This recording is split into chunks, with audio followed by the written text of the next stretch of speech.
Make sure that the bandsaw is unplugged. Then, check to see that the blade is secured and in good condition. Line up your material according to where you'd like to cut it, but don't let the blade touch it. Lower the guide until it is pencil width or 1/8 inch away from the material. And don't forget to lock it.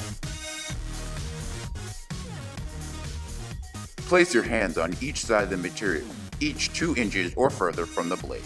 Then plug in and turn on the bandsaw.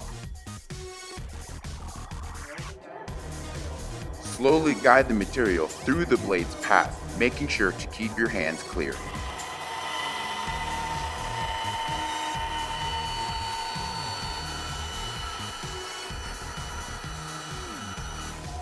As soon as the cut is finished, turn off the bandsaw.